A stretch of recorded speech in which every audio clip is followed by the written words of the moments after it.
6:30 a.m. Her cement mixer truck barrels across my grandfather's hand-laid 1923 stone bridge, rumble. 15 tons of wet concrete crash into Willow Creek. A century of family history shattered in seconds. HOA President Marjorie Whitman, in her crisp white blazer, stands there, laughing. "Oops," she sneers. "Those old rocks weren't built for real trucks, honey." She thought it was just a funny accident. What she didn't know? Months before, I'd quietly set everything in motion. Every heavy truck violation documented, every crack monitored, paperwork already filed. That bridge wasn't just family legacy. It was the only legal access to her entire gated community. When her own truck finally broke it, the consequences hit hard. I didn't just watch my legacy get destroyed. I turned her arrogance into the perfect trap. And she walked right into it. Want to see how it all unraveled for her? Watch till the end. What's the wildest thing an entitled neighbor ever did to you? Spill in the comments. I read everyone. Let me take you back 3 months to show you exactly how I set this trap. Picture this. Roman Kellerman, that's me. 52, retired civil engineer who swapped blueprints for hand tools. Inherited 12 acres of Pennsylvania paradise from my grandfather, including the crown jewel, a fieldstone bridge spanning Willow Creek that he built in 1923 with nothing but determination and a slide rule. Every morning at 6 a.m., I'd stand on that bridge with my coffee. You could feel the ancient stones under your fingers, still cool and smooth from the night dew. The creek gurgled underneath like a contented cat, while red-winged blackbirds chattered in the cattails. The smell? Pure morning air mixed with sawdust drifting from my workshop, grandfather's converted barn where I crafted custom furniture with his century-old hand tools. My grandfather spent 7 years building this bridge, 7 years selecting each stone, mixing lime mortar by hand, engineering every load calculation with nothing but slide rules and determination. 15-ton maximum capacity, designed for 1920s farm equipment, not modern cement monsters. His original blueprints, soft as tissue paper and smelling faintly of machine oil, still lived in my workshop alongside his perfectly maintained chisels and planes. Here's the critical detail. That bridge was my only vehicle access to County Road 47. Everything else around my property? Protected wetlands and swamp. You want to reach my land, you cross my bridge. No exceptions. Then Hurricane Marjorie made landfall. Marjorie Whitman, 58, blonde bob sharp enough to slice bread, BMW with Whitman Realty vanity plates that screamed entitlement. She'd moved to Millbrook Heights 3 years earlier and immediately launched her campaign to become HOA president on a platform of property value enhancement. Her first gift to me? A certified violation notice declaring my grandfather's barn workshop an unsightly structure requiring immediate community-approved beige paint to maintain neighborhood aesthetic standards. I politely refused, explaining the historical significance and family heritage. Big mistake. She showed up at my door the next morning, designer blazer crisp despite the humidity, smile colder than December. Roman, some people just don't understand modern property values. Maybe you'd be happier somewhere more rustic. The way she said rustic made it sound like a communicable disease. Here's the community dynamics. Millbrook Heights consisted of 47 homes built around my grandfathered property like an expensive noose. Most residents were retirees who appreciated my custom furniture and respected the quiet dignity of preserving family heritage. But Marjorie controlled the 5-member HOA board through a combination of real estate connections, legal intimidation, and carefully applied social pressure.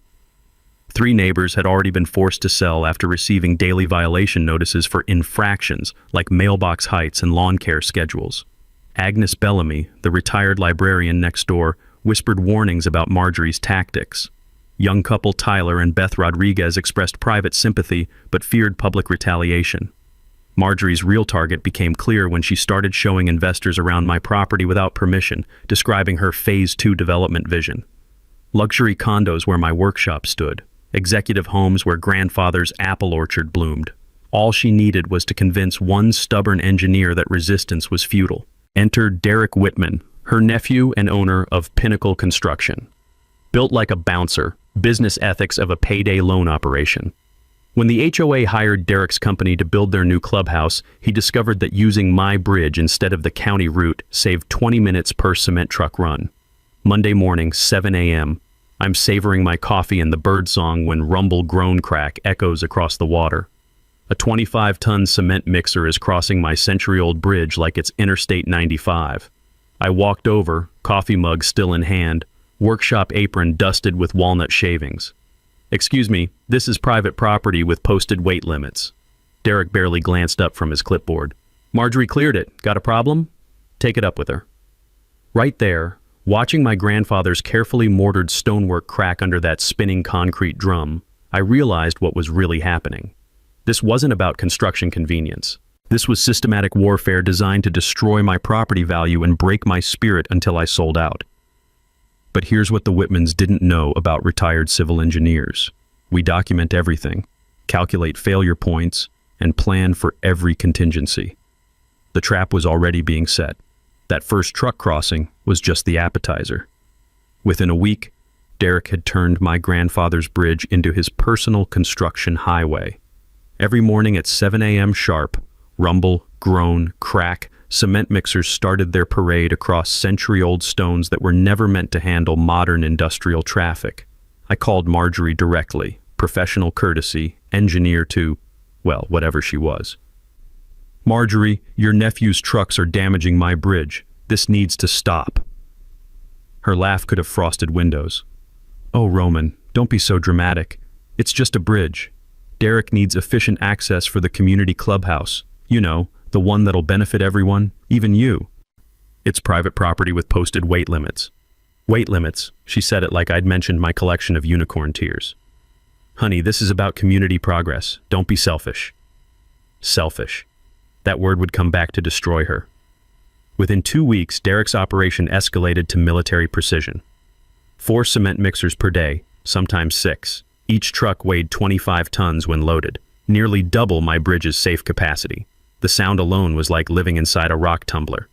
The acrid smell of diesel exhaust started choking my morning coffee routine, and loose mortar began falling into Willow Creek like concrete snow. My workshop, where I crafted $3,000 dining tables for discerning clients, turned into a vibration chamber. Hand tools rattled off their pegs with each truck passage. The constant rumbling made my coffee mug dance across the workbench. Delicate furniture joints I'd spent weeks perfecting would crack from the relentless shaking. One morning, I watched a cherry bookcase I'd been working on for 3 months literally shake itself apart. 3 months of careful joinery reduced to expensive kindling because Derek couldn't be bothered to use the county route. That's when my engineering background kicked in. See, when someone's systematically destroying your property, documentation isn't just smart, it's legal ammunition. I'd learned this lesson years ago working insurance cases where proper documentation meant the difference between settlement and bankruptcy. I installed security cameras focused on the bridge approach and started a photo log of increasing damage. Every crack, every loose stone, every instance of posted weight limits being ignored. My grandfather always said, "Measure twice, cut once." Well, I was measuring everything twice and documenting it 3 times. Then I spent 6 hours in the county courthouse basement archives, breathing in that distinctive smell of old paper and bureaucratic dust, researching my property deed. What I found was better than Christmas morning. Specific language stating the bridge was maintained for grantor's sole use and benefit, with exclusive vehicular access rights. Derek had 0 legal right to use my bridge. None. Marjorie's community necessity argument was complete legal fiction. I drafted a cease and desist letter with copies of the deed documentation and hand-delivered it to both Marjorie and Derek. Professional, polite, legally ironclad. Derek's response? He crumpled it up and tossed it in his truck's overflowing trash bin without even reading it. Marjorie's response came through the neighborhood Facebook group. "Some residents are prioritizing personal convenience over community progress. We hope cooler heads will prevail for everyone's benefit." Personal convenience. Like protecting my grandfather's 7-year labor of love was some kind of selfish whim, the community started fracturing. Agnes Bellamy knocked on my door with homemade cookies and quiet support. "I remember when your grandfather built that bridge, Roman. Took him years of evenings and weekends. This isn't right." Tyler and Beth Rodriguez, the young couple with twin toddlers, sent apologetic text messages. They sympathized but feared HOA retaliation, violation notices for playground equipment, or unauthorized garden gnomes. 3 other neighbors did the same, private support, public silence. Meanwhile, Marjorie's real estate investor friends posted passive-aggressive comments online about obstructionist property owners and blocking community improvement. The bridge was literally cracking under pressure. Hairline fractures appeared in the foundation stones like spider webs. The center span developed a slight but measurable sag that made my stomach clench every time I measured it. Each morning brought new damage, new proof of systematic destruction. But here's what really opened my eyes. I started actually weighing Derek's trucks using portable scales I borrowed from a contractor friend. Posted limit, 15 tons. Derek's cement mixers, when fully loaded, 35 to 40 tons. We're talking 250% capacity overload. Like asking a dining room chair to support a refrigerator. This wasn't just trespassing anymore. This was systematic destruction of historical infrastructure, and Derek knew exactly what he was doing. Dr. Patricia Wong, a structural engineer specializing in historical preservation, confirmed my worst fears. Mr. Kellerman, this bridge is perfectly sound for its intended 15-ton capacity, but current loading patterns will cause catastrophic structural failure within 6 to 8 weeks. Catastrophic failure. I filed that phrase away for future use. Derek started getting creative with his destruction. Late-night truck runs to avoid daytime traffic. Crews began accidentally clipping my mailbox, garden fence, and decorative stone markers. Each incident looked like careless maneuvering, but the pattern was clear, escalating property damage designed to break my spirit. One morning, I found fresh tire marks gouged across my front lawn, where a cement mixer had taken a muddy shortcut to the bridge approach.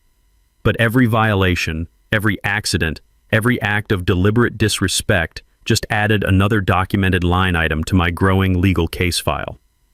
Because here's what Derek and Aunt Marjorie didn't understand about engineers. We don't just get mad. We get systematically, methodically, devastatingly even.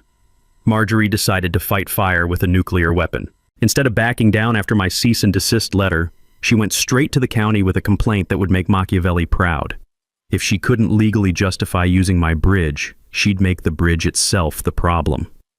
Tuesday morning, 8 a.m. sharp. I'm in my workshop, hand sanding a walnut dining table, when 3 county vehicles pull into my driveway. The sweet smell of wood shavings mixed with sawdust suddenly turned bitter as Marjorie's white BMW followed behind like a predator escorting its prey to slaughter. Code enforcement, building inspector, and Marjorie, wearing that smile that could freeze hellfire. Inspector Tom Bradley introduced himself with the enthusiasm of a funeral director. Mr. Kellerman, we've received reports about potential structural hazards on your property. Structural hazards. On the bridge that Derek's cement mixers had been systematically demolishing for 6 weeks. The irony was so thick I could taste it. Bradley walked around my bridge, clipboard in hand, occasionally photographing cracks that hadn't existed 2 months ago.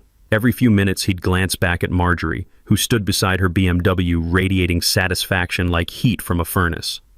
Well, Mr. Kellerman, Bradley announced after his theatrical 10-minute inspection, this structure does show concerning deterioration. We'll need a certified structural assessment before determining if public safety is compromised. Public safety, on my private bridge connecting to my private property. Those cracks are from overweight trucks trespassing on my land, I explained, pulling out my documentation folder. I've been photographing the damage progression. Bradley's expression suggested I'd just blamed the damage on Bigfoot. Sir, we deal with current conditions. Until we get professional assessment, we're recommending immediate restrictions on heavy vehicle access. Marjorie stepped forward with Oscar-worthy concern. Inspector Bradley, what about emergency vehicles? School buses? This bridge could be vital for community safety. School buses. Emergency vehicles. For the bridge that connected only to my isolated 12 acres. You had to admire the woman's brass. But here's the thing about dealing with bureaucrats for 30 years. The system has rules, and those rules slice both ways when you understand them. I'd learned this lesson fighting permit battles on major construction projects where documentation and proper procedures could save or cost millions. That afternoon, I hired Dr. Patricia Wong to perform the required structural assessment. Cost, $2,500. Value, absolutely priceless because Patricia documented everything with forensic precision. Her report was engineering poetry. Structure exhibits localized stress damage consistent with systematic loading beyond design parameters. Bridge remains structurally sound for intended 15-ton capacity. Observable damage correlates directly with documented overweight vehicle crossings. Translation: Derek's trucks broke it, and here's the mathematical proof. While waiting for Patricia's report, I upgraded my surveillance system. Motion sensors, night vision, infrared capability, the works. These cameras didn't just record, they created admissible legal evidence with GPS timestamps and weather data. Derek's response? Creative destruction became his art form. Late-night operations became standard procedure. 10 p.m. to 5 a.m., cement mixers would rumble across my bridge when they assumed I was sleeping. The sound would jolt me awake, diesel engines straining, air brakes hissing like angry snakes, the metallic clank of loose equipment rattling in truck beds. But I wasn't sleeping. I was gathering evidence. The accidents escalated predictably. My mailbox got clipped so regularly I started buying replacements wholesale. Garden fence posts disappeared during difficult maneuvers. Most heartbreaking, my grandfather's original boundary stones, century-old markers he'd carved by hand, began vanishing entirely. One morning, I discovered tire tracks gouged through my front yard where someone had driven a loaded cement mixer straight across grandfather's oak grove. The smell of churned earth mixed with diesel fuel made my stomach turn. Those oaks were planted the year I was born. Marjorie launched her psychological warfare campaign simultaneously. Neighborhood coffee meetings became forums for discussing my concerning behavior and dangerous obsession. She called an emergency HOA session to address what she termed the community access crisis. 27 homeowners attended. Marjorie prosecuted her case with courtroom precision. Roman Kellerman was selfishly obstructing community progress and potentially endangering public welfare. Agnes Bellamy stood during public comment, her librarian's voice cutting through the murmur. That bridge predates this entire development. Roman is protecting legitimate property rights. Tyler Rodriguez hesitantly raised his hand. Couldn't we find alternative access routes? But Marjorie's real estate investor allies dominated the room, painting me as an obstructionist preventing neighborhood enhancement and property value growth. The vote? 18-9 supporting reasonable resolution. Here's what they didn't know. Local reporter Sarah Martinez was recording everything from the back row, asking pointed questions about who profits when longtime residents get forced out. The real breakthrough came when I started cross-referencing Derek's trucks with DOT transportation records. His official paperwork consistently reported 15-ton loads. My scale measurements? Consistently 40 tons, federal transportation fraud, systematic falsification of commercial vehicle weights. That's when I realized Marjorie hadn't just picked a fight with the wrong engineer. She'd accidentally handed me evidence of federal crimes. Marjorie's next move proved she'd completely lost her mind. 3 days after the county inspection, I found a certified letter that made my hands shake. Notice of intent to sue, stamped across the top in blood-red ink. Marjorie Whitman, representing Millbrook Heights HOA, was threatening to drag me to court for intentional interference with legitimate commercial operations. Legitimate commercial operations, on my private bridge, without my permission. Her legal theory was breathtaking in its audacity. Because Derek's trucks had been using my bridge for weeks, they'd established customary access rights through adverse possession of easement. I couldn't legally revoke access without providing reasonable alternative accommodation. I called attorney Rebecca Walsh and read the filing aloud. The silence stretched so long I thought my phone had died. Rebecca? Roman. In 20 years of practice, this is the most legally delusional document I've ever encountered. She's arguing that systematic trespassing creates property rights. It's like claiming you own someone's house because you broke in repeatedly. But legal insanity doesn't mean harmless. Fighting frivolous lawsuits still costs thousands in attorney fees, court costs, and lost sleep. Marjorie was betting I'd surrender rather than spend my retirement savings defending obvious property rights. She'd picked the wrong engineer to intimidate. Derek simultaneously launched his psychological warfare campaign. Construction crews started working late directly at my property line, running diesel generators and floodlights until midnight. The constant mechanical rumbling made sleep impossible. The acrid smell of burning diesel fuel mixed with concrete dust turned my peaceful evenings into industrial torture sessions. Equipment began accidentally blocking my driveway during peak hours. Cement mixers would park across my gate for brief equipment checks that lasted exactly long enough to make me miss furniture delivery appointments. When I asked crews to move, they'd claim radio problems or mysteriously missing drivers. My custom furniture business started hemorrhaging money. 3 major clients canceled orders after receiving anonymous calls suggesting I was unreliable and involved in dangerous legal disputes. One customer forwarded me a voicemail from Derek himself, claiming my workshop was under investigation for safety violations. The smell of success, hand-planed walnut and fresh varnish, was being replaced by the stench of diesel exhaust and legal intimidation. Then the midnight harassment started. Phone rings at 2 a.m., heavy breathing, then silence. Wrong number calls asking for Roman the Bridge Troll, fake pizza deliveries to my address at dinner time. My insurance company received anonymous tips about electrical hazards and fire code violations in my workshop. Each incident looked random. Together they screamed organized harassment campaign.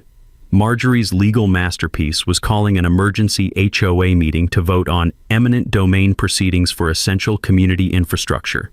She'd discovered obscure Pennsylvania statutes, allowing HOAs to petition counties for eminent domain when private property serves broader public welfare. My bridge connecting exclusively to my private 12 acres. 34 neighbors packed the overheated community center. The smell of burnt coffee mixed with nervous perspiration as people chose sides. You could feel the tension crackling like electricity before a storm. Marjorie had prepared a PowerPoint presentation worthy of corporate boardrooms, aerial photographs, traffic flow analyses, economic impact projections. She argued my bridge represented critical infrastructure, serving essential community transportation needs. Agnes Bellamy stood during public comment, her retired librarian's voice cutting through the murmur with laser precision. This is legalized theft disguised as community planning. Roman owns that bridge, period. Tyler Rodriguez looked physically uncomfortable but found his courage. Maybe we should explore reasonable compromises before threatening property seizure? Beth Rodriguez added, our children play near Roman's Creek. He's never complained once. This feels fundamentally wrong.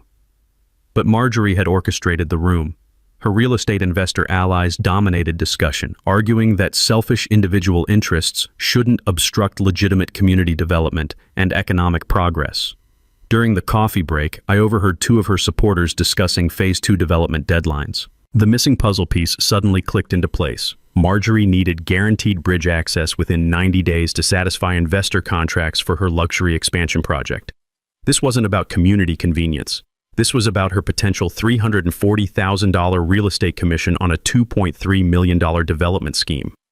The vote was closer than she'd anticipated, 19 to 15, authorizing legal consultation regarding eminent domain feasibility. After the meeting, Agnes Bellamy approached me in the parking lot, glancing nervously around. Roman, more people support you than you realize. They're terrified of HOA retaliation. Marjorie's been threatening violation notices for anyone who defends you publicly. That night, reviewing security footage by lamplight, I discovered something that made my heart race. Derek's trucks weren't just systematically overloaded, they were systematically uninsured. License plate cross-checks revealed half his cement mixers weren't properly registered for commercial operation. No commercial insurance coverage, no proper DOT permits, no mandatory safety inspections. Marjorie thought she was crushing me into submission. What she'd actually done was document federal transportation crimes that could destroy Derek's business entirely and expose her to criminal conspiracy charges. The trap was almost ready to spring. The game-changing discovery happened at 2:47 a.m. on a Thursday, in a courthouse basement that smelled like forgotten dreams and bureaucratic dust. I couldn't sleep. Again. Derek's late-night cement mixers had turned my bedroom into a seismograph, recording every bone-rattling rumble across Willow Creek. So I did what any insomniac engineer does when his family legacy is under attack. I went hunting for ammunition in century-old paperwork, county courthouse archives, dust thick enough to taste, fluorescent lights flickering like dying stars, towers of moldering records from when Pennsylvania was still figuring out what civilization looked like. I was searching for anything to strengthen my property rights case.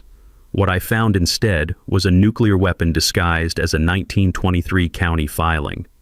Buried in a stack of yellowed ordinances, paper soft as butterfly wings. Private bridge construction permit for Kellerman property, Willow Creek Crossing, with permanent utility easement provisions and infrastructure corridor designation. Utility easement provisions. My hands started trembling as I read the technical specifications scrawled in grandfather's careful engineering script. He hadn't just built a bridge, he'd constructed a utility lifeline. The stone foundation included hollow channels specifically engineered for electrical conduits, water lines, and future municipal infrastructure needs. Every single utility serving Millbrook Heights ran through my bridge foundation. I sat in that tomb of paperwork surrounded by decades of bureaucratic archaeology and started laughing. Not joy, the hysterical laughter that comes when you realize your enemies have been playing checkers while you've unknowingly been controlling the entire chessboard. If my bridge collapsed completely, 47 homes would lose electricity, water, and internet simultaneously. Emergency utility rerouting would require environmental impact studies, creek diversion permits, historical preservation approvals, and months of regulatory nightmares. Conservative cost estimate from county infrastructure reports, $400,000 minimum, assuming perfect weather and no legal challenges. But the revelation got more beautiful. Racing home through pre-dawn darkness, I spent the remaining night cross-referencing property deeds, utility maps, and development permits. Marjorie's Phase 2 expansion required upgrading utility capacity through existing infrastructure corridors, my infrastructure corridors. Without guaranteed access to expand utilities through my bridge foundation, her entire $2.3 million development scheme became physically impossible. Not expensive, not difficult, impossible. Morning sunlight streaming through my workshop windows illuminated the exquisite irony.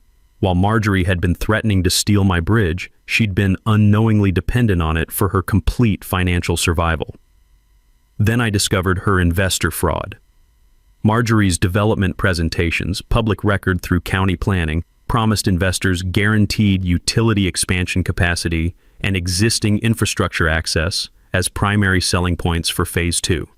She'd been raising investment capital based on infrastructure she didn't own, couldn't legally access, and had been systematically destroying for 3 months. Securities fraud, asset misrepresentation, conspiracy to defraud investors. I reviewed Derek's latest security footage with fresh understanding. Those hairline foundation cracks weren't just property damage anymore. They were stress fractures in utility conduits, keeping an entire neighborhood operational. My engineering calculations showed complete structural failure within 2 weeks if current loading continued. When that happened, the legal tsunami would be magnificent.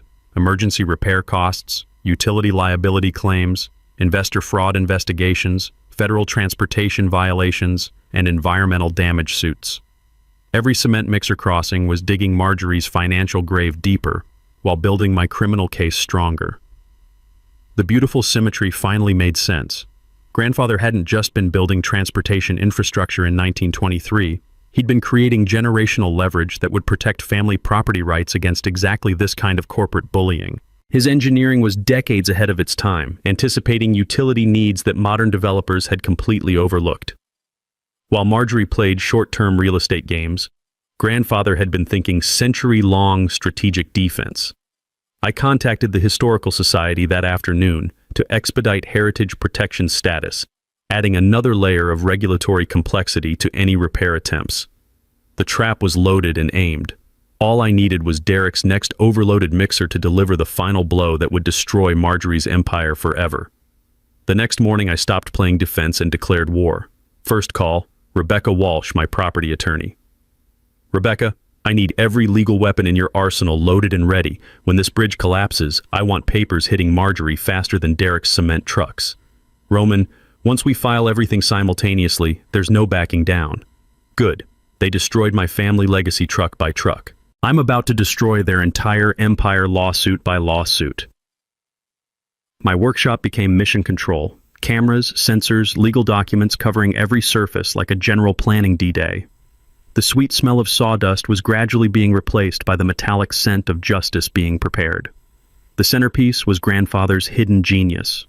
Buried beneath decades of moss and weathering, his original 1923 steel anchor points were still perfectly functional. I designed removable bridge barriers that would slot directly into those century-old mounting sockets. Testing the fit gave me goosebumps. Modern steel sliding into historical anchors with Swiss watch precision, like Grandfather had been waiting 100 years to help me spring this trap. You could almost hear him chuckling from beyond the grave. Took you long enough to find them, boy. I installed weight-triggered alarms connected to cameras and county emergency services. Any truck over 15 tons would automatically notify my phone, start HD recording, and alert Inspector Bradley's office. No more he said, she said bullshit about timing or weights. Sarah Martinez, the newspaper reporter, was building her own ammunition stockpile.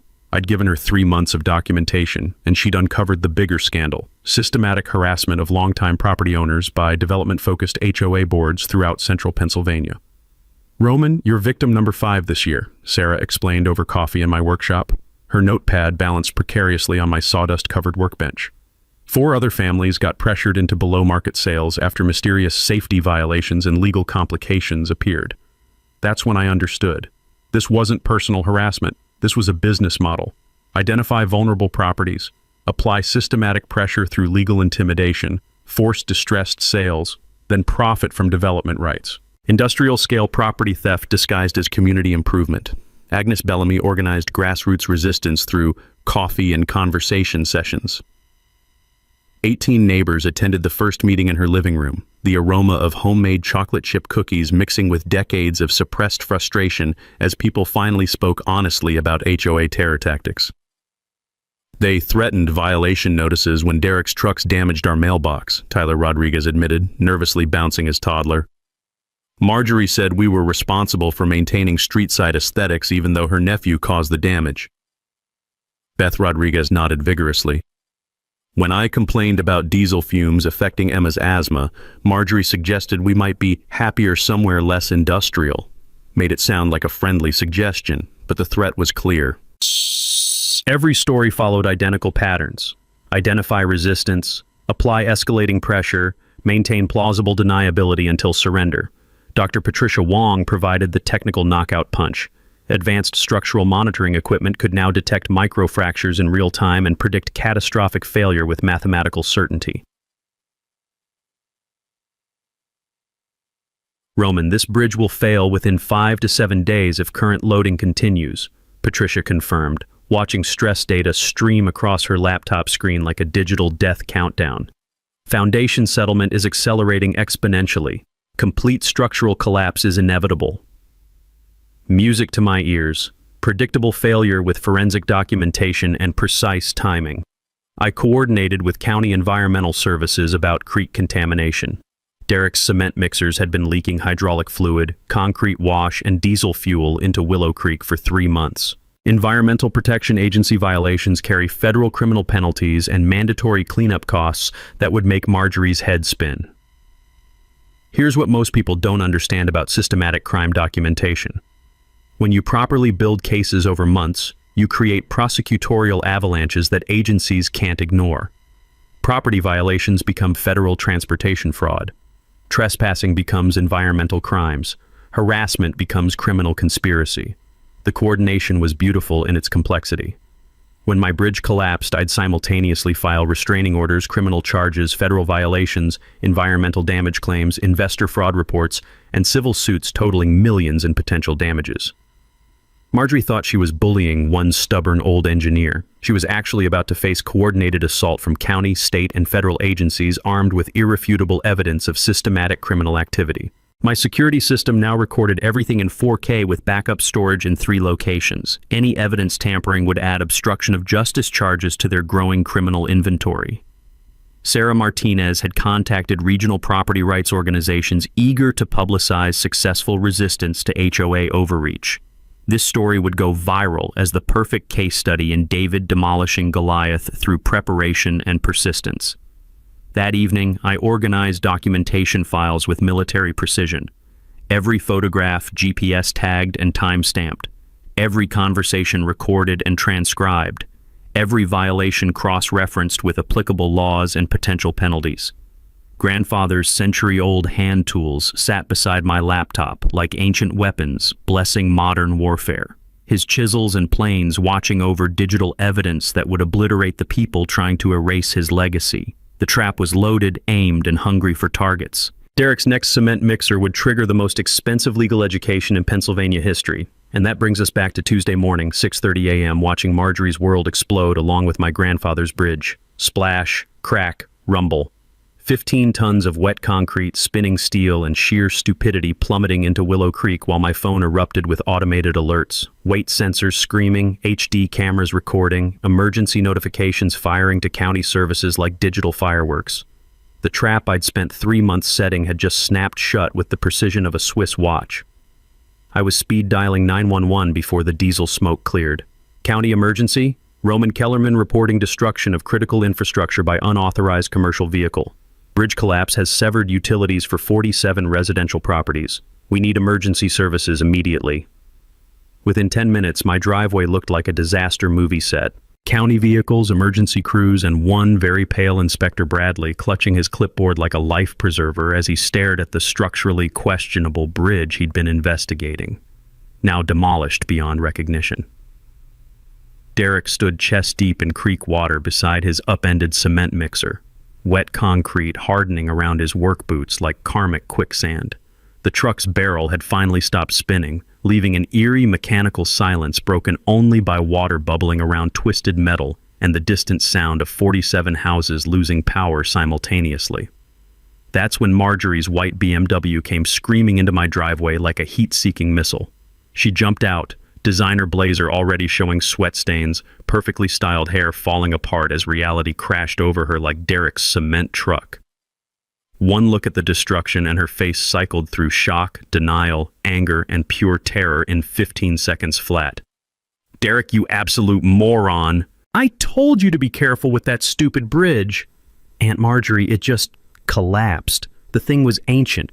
Not my fault it couldn't handle real trucks." Real trucks. Like destroying century-old craftsmanship was a badge of honor.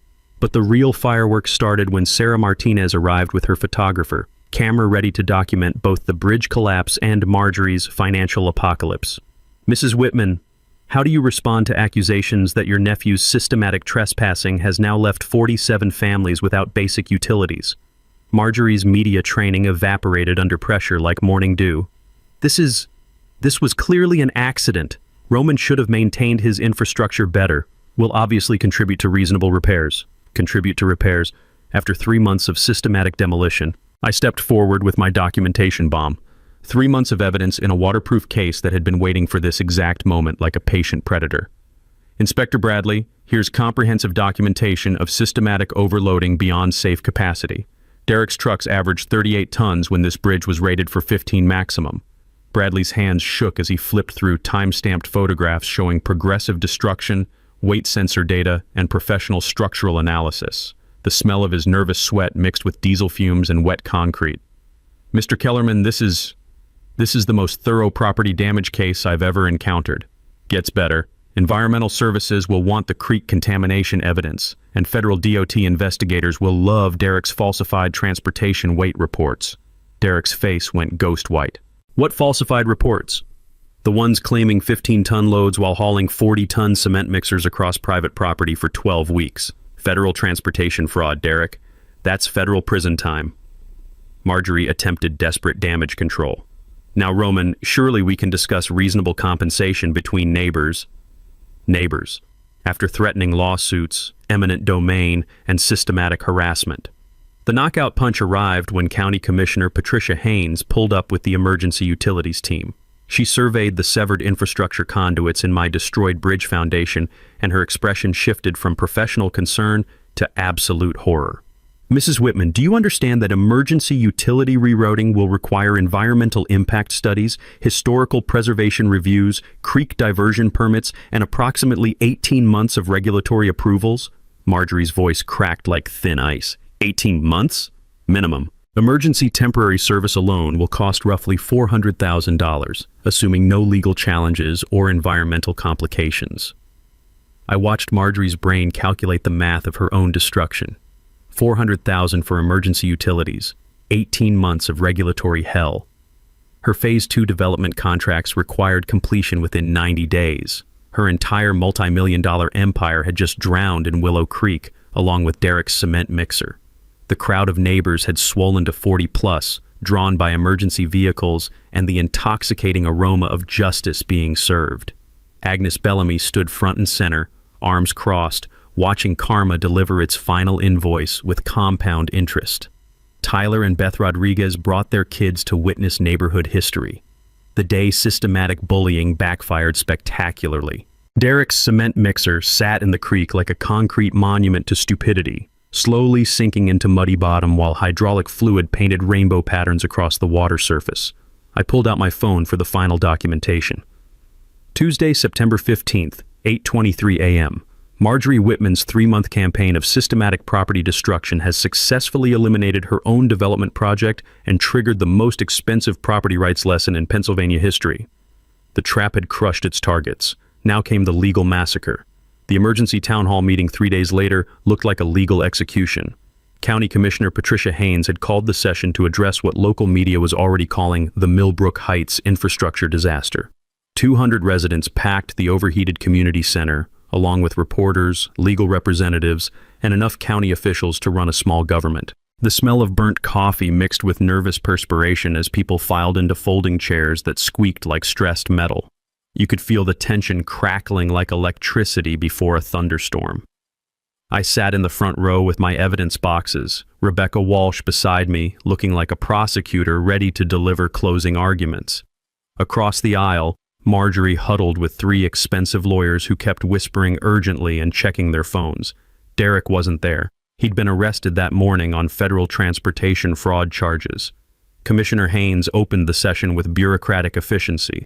Ladies and gentlemen, we're here to address the bridge collapse that has severed utilities for 47 residential properties and created significant legal complications for planned development projects. Legal complications. Like systematic property destruction was a minor paperwork issue. Marjorie's lead attorney stood first, a silver-haired gentleman who probably charged $500 to clear his throat. Commissioner, my client maintains this was an unfortunate accident caused by inadequate infrastructure maintenance. Mrs. Whitman is prepared to contribute reasonably to repairs. Contribute reasonably. After 3 months of documented harassment, Rebecca Walsh rose like an avenging angel with a law degree. Commissioner, may I present evidence that this was not an accident but the inevitable result of systematic property destruction? She activated the large screen display and the room gasped. High-definition footage of Derek's cement mixers crossing my bridge, time-stamped weight sensor data showing massive overloads, photographs documenting progressive structural damage over 12 weeks. The visual evidence was devastating. You could watch my bridge slowly dying, truck by truck, crack by crack, while Marjorie and Derek ignored every warning and legal notice. Furthermore, Rebecca continued, we have documented evidence of harassment, intimidation, and investor fraud related to this systematic property destruction. She played audio recordings of Marjorie's threats, displayed copies of falsified weight reports, and showed investor presentations promising infrastructure access rights that didn't exist. The room erupted. Neighbors shouting questions, reporters scribbling frantically, lawyers whispering damage control strategies that were already too late.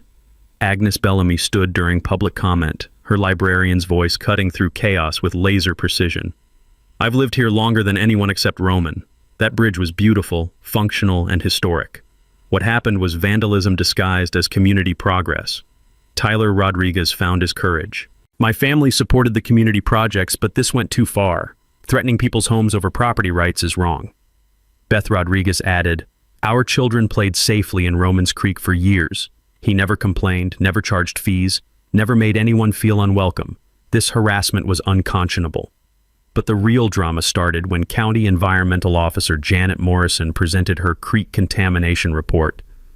3 months of diesel fuel, hydraulic fluid, and concrete wash had turned Willow Creek into an ecological disaster zone. Cleanup costs will exceed $200,000, with criminal environmental violations pending against Pinnacle Construction and potentially against any parties who authorized this activity. Marjorie's face went whiter than her BMW. $200,000 for environmental cleanup, $400,000 for emergency utility rerouting, 18 months of regulatory delays killing her development contracts. The numbers were adding up to complete financial annihilation. Reporter Sarah Martinez stood for questions. Mrs. Whitman, how do you respond to evidence that you promised investors guaranteed infrastructure access while systematically destroying that same infrastructure? Marjorie's composure finally cracked. This whole situation has been blown completely out of proportion. Roman was obstructing legitimate community development. His bridge was old and dangerous. Old and dangerous. The bridge that had stood safely for a century until her nephew turned it into rubble. That's when I stood up for my moment. The room fell silent as I walked to the microphone, carrying grandfather's original 1923 blueprints. 200 people holding their breath while I unrolled century-old engineering drawings that had predicted this exact scenario. Commissioner Haynes, my grandfather built this bridge to last centuries, not decades. He included utility corridors specifically to support future community growth. Mrs. Whitman's nephew didn't just destroy my family legacy, he destroyed the infrastructure foundation that her own development depended on. I paused, letting that sink in before delivering the mic drop line that would make county legal history. Mrs. Whitman spent 3 months telling me to get with the times. Well, here's what modern property law looks like when you systematically destroy someone's century-old family legacy. Rebecca Walsh stood and began reading the legal avalanche. Restraining orders against further trespassing, criminal charges for property destruction and environmental violations, federal charges for transportation fraud, civil suits for damages totaling $847,000, and investor fraud investigations that could result in federal securities charges. The silence was deafening. You could hear Marjorie's financial empire collapsing like Derek's cement mixer hitting creek bottom. Commissioner Haynes delivered the final blow. Based on evidence presented, this commission finds that systematic trespassing and property destruction has created liability exposure exceeding $2.3 million for the Millbrook Heights HOA and associated parties. $2.3 million, exactly what Marjorie's development was supposed to be worth. 6 months later, I'm standing on my new bridge watching red-winged blackbirds build nests in the cattails like nothing ever happened. But everything had changed. The legal aftermath was swift and merciless. Marjorie filed for personal bankruptcy within 30 days, her real estate license suspended pending fraud investigations that would eventually send her to federal prison for 18 months. Her white BMW got repossessed on a Tuesday morning while neighbors watched from their windows. Derek's Pinnacle Construction lost its license permanently. Federal transportation fraud charges earned him 2 years in minimum security prison and a lifetime ban from commercial trucking. His cement mixers were auctioned to pay environmental cleanup costs. The HOA settlement funded my bridge reconstruction using grandfather's original engineering principles enhanced with modern materials. Traditional stonework techniques taught to local craftsmen preserved heritage skills while creating jobs for neighbors who'd supported my fight. But the real victory was community transformation. New HOA leadership, elected unanimously after Marjorie's resignation, established the Historical Property Protection Protocol, comprehensive guidelines preventing harassment of longtime residents and protecting family legacies. Agnes Bellamy became president on a platform of respect for what came before. Property values actually increased due to historical designation and controlled development. The bridge became a county landmark featured in tourism materials, bringing visitors who appreciated craftsmanship and community character over corporate development schemes. My furniture business exploded after the story went viral. National attention from property rights organizations brought custom commission requests from across the country. People wanted furniture built by the engineer who defeated systematic bullying through documentation and determination. The workshop smelled like success again. Hand-planed walnut and fresh varnish replacing diesel exhaust and legal intimidation. Grandfather's century-old tools hummed with productivity, creating heirloom pieces for families who understood the value of lasting craftsmanship. Tyler and Beth Rodriguez became close friends, their kids playing safely in the restored creek while learning traditional woodworking in my workshop. Community relationships strengthened through shared struggle, neighbors understanding that property rights protect everyone's investments. The Heritage Trade Scholarship I established uses settlement money to teach young people traditional crafts, stonework, timber framing, blacksmithing skills that built communities before corporate development schemes. 12 apprentices have learned heritage techniques while earning college-level certifications. Environmental restoration became a community project. The creek ecosystem flourished without heavy truck pollution, attracting wildlife photographers and conservation groups. Native fish populations returned, and the cattail marshes expanded into natural water filtration systems. But my favorite victory was personal healing. Morning coffee rituals returned to peaceful perfection. Dawn mist rising off clean creek water, blackbirds chattering and healthy cattails, the satisfying sound of hand tools shaping honest wood in grandfather's restored workshop. I discovered additional family documents revealing grandfather's foresight about development pressure. His 1920s engineering included expansion joints and reinforcement points anticipating future growth while protecting family independence. He'd been thinking generational strategy when most people planned year to year. The bridge carries more than vehicles now. It symbolizes successful resistance to corporate bullying and the power of preparation over intimidation. Tour groups visit monthly, learning how one engineer's documentation defeated systematic property theft. Property rights advocacy organizations adopted my case as a model for fighting HOA overreach. The Kellerman Documentation Protocol teaches property owners how to build legal cases through systematic evidence gathering before problems become crises. Sarah Martinez won a state journalism award for investigating development pressure on rural property owners. Her series exposed similar harassment campaigns throughout Pennsylvania, leading to legislative protections for historical properties and longtime residents. Agnes Bellamy organized the annual Heritage Day Festival, celebrating original structures and traditional crafts. Thousands attend yearly, supporting local artisans while learning community history that predates corporate development schemes. The festival's motto, carved in granite beside my restored bridge, "Some things are worth preserving." But the deepest satisfaction comes from knowing grandfather's legacy is secure for future generations. His engineering genius protected family land for a century and will continue protecting it for centuries more. Every morning I run my fingers across stones he selected, mortar he mixed, joints he calculated with slide rules and determination. The bridge connects past and future, tradition and progress, individual rights and community benefit. Derek's cement mixer still sits in the creek, slowly rusting into abstract sculpture that reminds visitors what happens when corporate arrogance meets historical engineering. Kids use it as a playground while learning the difference between building something lasting and destroying what others built. The trap worked perfectly. Systematic harassment became systematic evidence. Property destruction became property protection. Corporate bullying became community bonding.